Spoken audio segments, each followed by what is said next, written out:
To be a refugee is worse than a disease. And where I come from, this disease is worse than HIV and AIDS. At least you can talk about HIV and AIDS. But it is too risky to disclose that you're a refugee. Because when you do,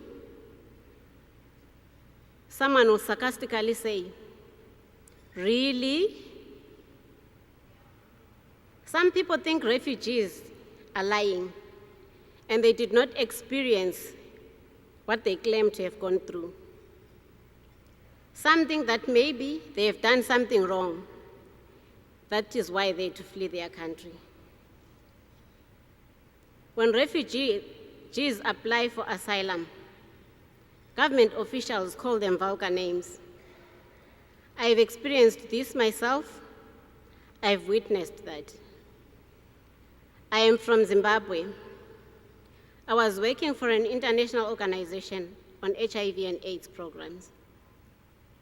The government accused me of hiding behind humanitarian work while pushing for regime change. I was abducted, interrogated, and threatened by security agents for supporting the main opposition party, the Movement for Democratic Change. I fled and sought asylum in South Africa. I was pleased to find safety. But even though the country has had democracy for 17 years, it is still struggling with racism, xenophobia, and other challenges. Life for refugees in South Africa is not easy. I joined the Refugee Ministries Center, which has given me the platform to serve the most vulnerable group in society. The blatant corruption and inhumane treatment that refugees and asylum seekers go through in South Africa is indescribable. Security officials beat them as they try to access the refugee reception centers unless they pay a bribe.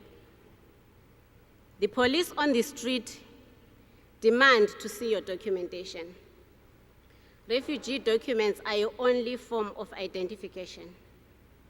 If you don't pay a bribe, they tear your documents apart, and then they arrest you for not having documentation, or for loitering, or worse, for prostitution.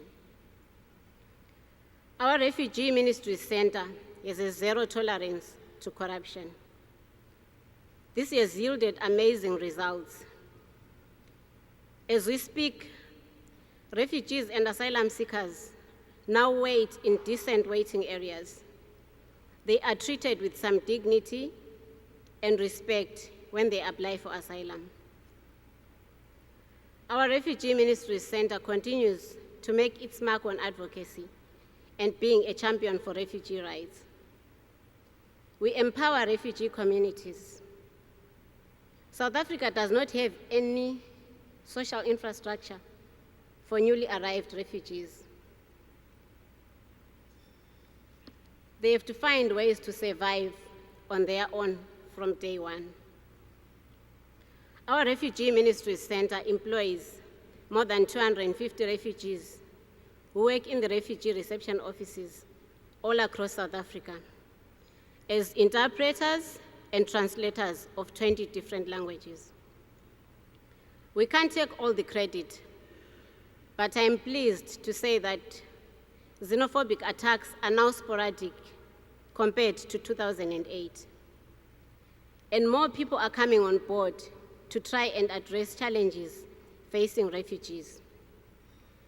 Refugees and asylum seekers understand the challenges that they must go through to regain their identities and restore their dignity. They need to stand up and speak out. My organization helps them do this through advocacy campaigns on radio and television. We also conduct one-on-one consultations with refugees. Every day, we hope to live a better life, a life of freedom, to go home, to be united with our loved ones, to see familiar faces, to belong. We can all make things better. I am honored to receive this award and thank the Women's Refugee Commission. I give all glory and honor to my God, who has given me life, strength, and wisdom to continue serving fellow refugees and asylum seekers day by day. I dedicate this award to my late parents, who inspired who I am today. To my children, Tamsanga and Notable, who are a formidable support and source of strength in my life. And to the Refugee Ministries Center team for nurturing and bringing out the best in me, and continuing to be a voice for the voiceless. My dream is of a society of compassion and humanity, a society of empowered men, children, and women, a refugee-free society. May God bless us all as we continue in being the voice for the voiceless. Thank you.